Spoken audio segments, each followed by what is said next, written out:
Hello friends, welcome back to our channel. So here we are with the part 4 of वापसी। रात का भोजन बसंती ने जानबूझकर ऐसा बनाया था कि कौर तक निकल न जा सके। गजाधर बाबू चुपचाप खाकर उठ गए, पर नरेंद्र थाली सरकार कर उठ खड़ा हुआ और बोला, मैं ऐसा खाना नहीं खा सकता। बसंती तुनतुना कर बोली, तो न खाओ, कौन तुम्हारी खुशामद करता है। So here, Vasanti did not like household work, so she made food which was not tasty, which someone could not eat. But Gajadhar Babu respects food and eats it. But Narendra is unhappy with the food. He says, I'm not eating this. So Vasanti says, don't eat. तुमसे खाना बनाने को कहा किसने? नरेंद्र चिल्लाया। Who told you to cook? बाबाजी ने, my dad. बाबूजी को बैठे बैठे यही सोचता है। Dad does all this type of rubbish decisions. वसंती को उठाकर माँ ने नरेंद्र को मनाया और अपने हाथ से कुछ बनाकर खिलाया। गजाधर बाबू ने बाद में पत्नी से कहा, इतनी बड़ी लड़की हो गई और उसे खाना बनाने तक का शौर नहीं आया। Gajadhar Babu asks his wife that we have such a grown-up daughter and she doesn't know to cook. और आते सब कुछ है, अरे आता सब कुछ है, करना नहीं चाहती। She knows everything but she doesn't want to, पत्नी ने उत्तर दिया। अगली शाम माँ को रसोई में देखकर कपड़े बदलकर वसंती आई तो बैठक से गजाधर बाबू ने टोक दिया, कहाँ जा रही हो? So Vasanti is ready and going somewhere. Her father says, where are you going? पड़ोस में शीला के घर। वसंती बोली, इन माई नेबर शीलास हाउस। कोई ज़रूरत नहीं है, अंदर जाकर पढ़ो, गजाधर बाबू ने कड़े स्वर में कहा। कुछ देर अनिश्चित खड़े रहकर वसंती अंदर चली गई। No need to go outside, go inside your room and study quietly. Vasanti goes inside but she is disappointed. Gajadhar Babu शाम को रोज टहलने जाते। He would go for an evening walk. लौटकर आई तो पत्नी ने कहा, क्या कहा दिया वसंती से? शाम से मुंह लपेटे पड़ी है, खाना भी नहीं खाया। What have you said to Vasanti? She is so upset. She is not even eating food. Gajadhar बाबू खिन्न हो गए। पत्नी की बात का उन्होंने कुछ उत्तर नहीं दिया। फिर उनकी पत्नी ने ही सूचना दी कि अमर अलग रहने की सोच रहा है। He didn't reply to his wife. Then his wife says that Amar wants to stay separate. क्यों? गजाधर बाबू ने चकित होकर पूछा। So यह गजाधर बाबू is shocked. Why his son Amar wants to stay separate? पत्नी ने साफ उत्तर दिया, अमर और उसकी बहू की शिकायतें बहुत थी। Amar and his wife has many complaints. उनका कहना था कि गजाधर बाबू हमेशा बैठक में ही पड़े रहते हैं। That you are always there just lying in the hall. कोई आने जाने वाले हो तो कहीं बैठने की जगह नहीं। If there are new guest coming then there is no place to sit. Amar को अब भी वह छोटा सा समझते थे और मौके बेमौके टोक देते थे। So he used to think that his Amar is still a small child. For small things he would taunt him. बहू को काम करना पड़ता था और सास जब फुड़ापन पर ताने देती रहती थी। Daughter in law has to do household work plus mother in law turns her. हमारे आने के पहले भी कभी ऐसी बात हुई थी? Before I came did this happen? Gajadhar Babu ने पूछा। पत्नी ने सिर हिलाकर बताया कि नहीं, नो नेवर बिफोर। पहले अमर घर का मालिक बनकर रहता था। First Amar was the man of the house. बहू को कोई रोक टोक ना थी। Nobody told the wife to cook और समथिंग। अमर के दोस्तों की प्राय यही अड्डा जमा कर रहता था और अंदर से नाश्ता चाय तैयार होकर जाता रहता था। बसंती को भी अच्छा लगता था। So before Amar's friends would come and sit here and his wife and his sister would serve them and they would enjoy it. Gajadhar Babu ने बहुत धीरे से कहा, अमर से कहो जल्दबाजी की कोई ज़रूरत नहीं। Tell Amar that he doesn't need to hurry. अगले दिन सुबह घूमकर लौटे तो उन्होंने पाया कि बैठक में उनकी चारपाई नहीं है। So next day when he comes he finds that his bed is not there in the hall.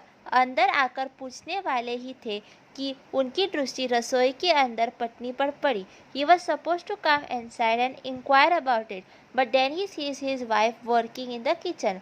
उन्होंने यह कहने को मुँह खोला कि बहू कहाँ है, पर कुछ याद कर चुप हो गए।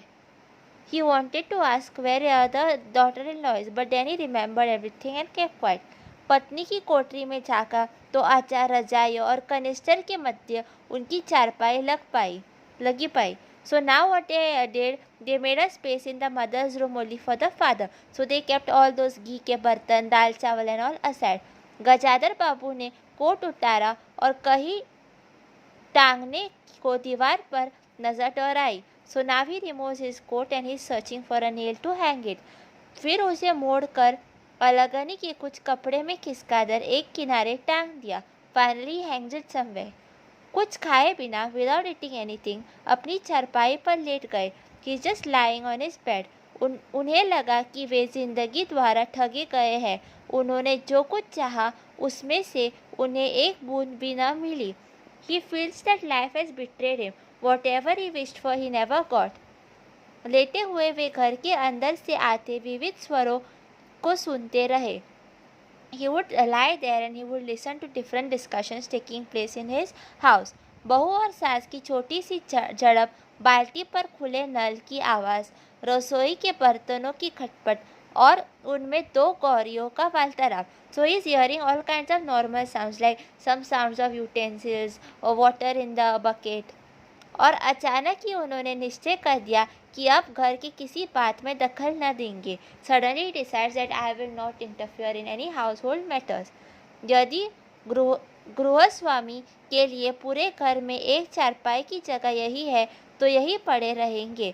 If the leader of the house has only one चारपाई, then I have to now be satisfied with this चारपाई. अगर कहीं और डाल दी गई तो वहाँ चले जाएंगे. If this चारपाई is placed somewhere else, I will go there. यदि बच्चों के जीवन में उनके लिए कहीं स्थान नहीं तो अपने ही घर में परदेशी की तरह पड़े रहेंगे. और उस दिन के बाद सचमुच गजाधर बाबू कुछ नहीं बोले. He decides to stay at one place, and really after that day, Gajadhar Babu doesn't say anything in any household matters. किसी बात में हताश न करने के लिए निश्चय के बाद भी उनका अस्तित्व उस वातावरण का एक भाग न बन सका. Even after doing so much, he could not adjust to that environment. उनका उपस्थित उस घर में ऐसी असंगत लगने लगी थी जैसे सजी हुई बैठक में उनकी चारपाई थी. So it was like he was not needed. Just like in the hall, he didn't need his bed. Just he felt like he is also not needed in this family. इतने सब निश्चयों के बावजूद भी गजाधर बाबू एक दिन बीच में दखल दे बैठे. After taking so many decisions, finally by mistake he interfered in one conversation. पत्नी स्वभाव अनुसार नौकर की शिकायत कर रही थी. पत्नी की बात सुनकर लगा कि नौकर का खर्च बिल्कुल बेकार है. छोटा मोटा काम है. घर में 3 मर्द है, कोई ना कोई कर देगा. So here the wife was complaining about the नौकर. So the husband felt that maybe this नौकर is not needed. Otherwise also there are 3 men in the house. उन्होंने उसी दिन नौकर का हिसाब कर दिया. He pays him and tells him to go. अमर दफ्तर से आया तो नौकर को पुकारने लगा. अमर की बहू बोली, बाबूजी ने नौकर छुड़ा दिया है. When Amar returns back from home, he starts calling the नौकर. His wife says that बाबूजी has told the नौकर to leave. क्यों? Why? कहते हैं खर्च बहुत है. बाबूजी says that you have to spend a lot of money on the नौकर.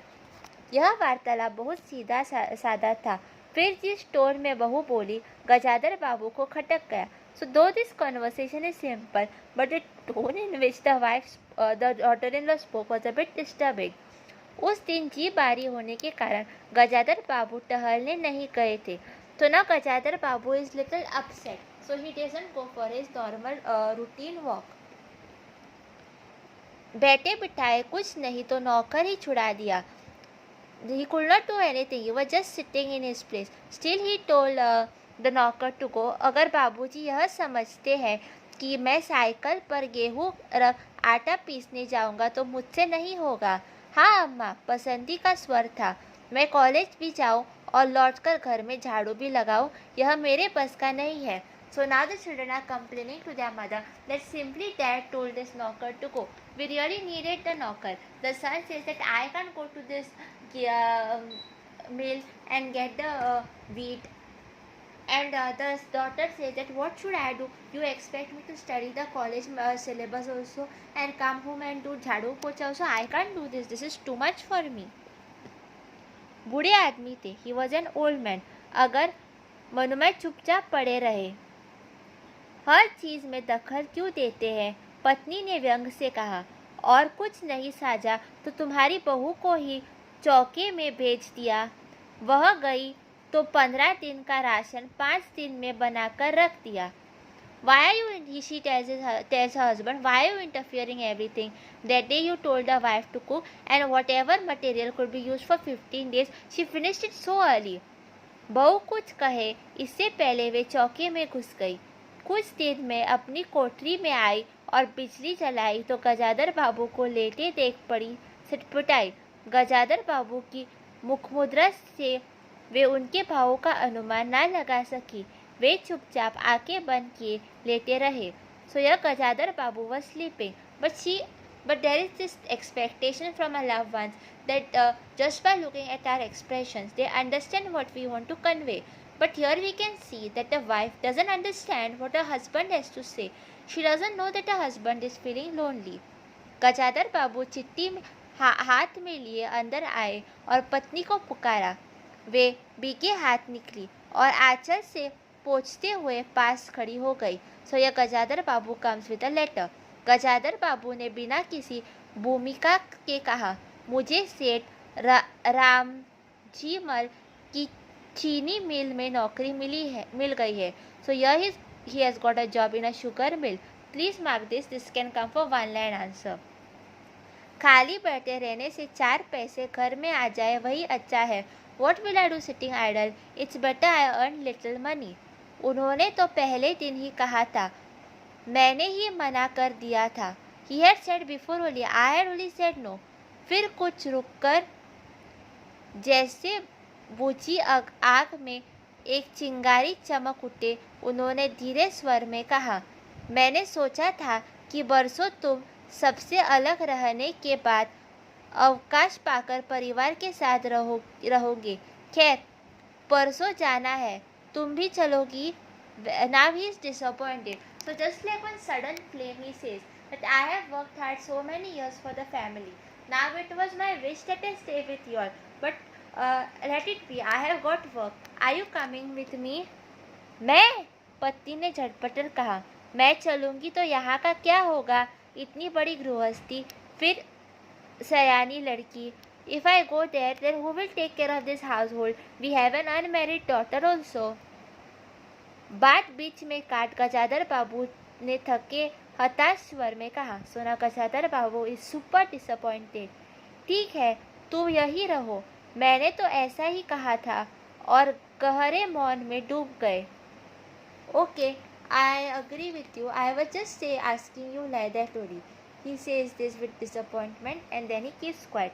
नरेंद्र ने बड़ी तपस्या से बिस्तर बांधा और रिक्शा बुला लिया. So Narendra ties the mattress for him and he calls the rickshaw. Gajadhar बाबू का टीन का बक्सा और पतला सा बिस्तर उस पर रख दिया गया. So now in the rickshaw they have kept his essential things. नाश्ते के लिए लड्डू और मटरी की डेलिया हाथ में लिए गजाधर बाबू रिक्शे पर बैठ गए. They give him some snacks also. एक दृष्टि उन्होंने अपने परिवार पर डाली और फिर दूसरी ओर देखने लगे और रिक्शा चल पड़ी. For the last time he is looking at his family. उनके जाने के बाद सब अंदर लौट आए. बहू ने अमर से पूछा, सिनेमा ले चलेगी ना? वसंती ने उछलकर कहा, भैया हमें भी. So yeah, the daughter-in-law asked her husband that should we go for a cinema? So Vasanti says, even me, I am also coming. Gajadhar बाबू की पत्नी सीधे चौके में चली गई. Wife goes back. बची हुई मठरिया को कठोर दान में रख अपने कमरे में लाई और कनस्टरों के पास रख दिया. फिर बाहर आकर कहा, अरे नरेंद्र, बाबूदर की चारपाई कमरे से निकाल दे, उसमें चलने की जगह नहीं है. Now she keeps everything back in place and tells her son to remove that charpai. There is no place for charpai. It is just wasting place. So chauka, this word has come again and again. So some of you might not know the meaning of chauka. Chauka meaning is given here. It is rasoi ghar, means your kitchen. Okay, so let's talk about this. Muhavre are very important and Abhyas Prashna is also important. Please see that you solve the previous year questions. So नाक पे चढ़ाना, नाराजगी प्रकट करना. मेरी दोस्त मेरा जन्मदिन भूल गई थी, इसलिए मैंने नाक भी चढ़ा ली. हाथ बांटना, मदद करना. मैं रोज़ अपनी माँ का हाथ खाने में बटाता हूँ. ताने देना, व्यंग करना, टिक्का टिप्पणी करना. मेरी काकियाँ मुझे कभी कभार ताने देती है क्योंकि मैं घर का काम करना नहीं जानती हूँ. मुँह फुला रहना, गुस्से में रहना. मेरे चाचा का मुंह हमेशा फुला रहता है, न जाने उन्हें क्या सताता है. Okay, so whatever we have covered till now, please see that you study thoroughly. Sometimes you might not understand in one shot. Please see the video again and again. I am sure you will understand. Please do like, share and subscribe my channel. When you subscribe my channel, it really motivates me. Please subscribe my channel. Please do like it and please do post your valuable comments below. Don't panic and best of luck for your exams.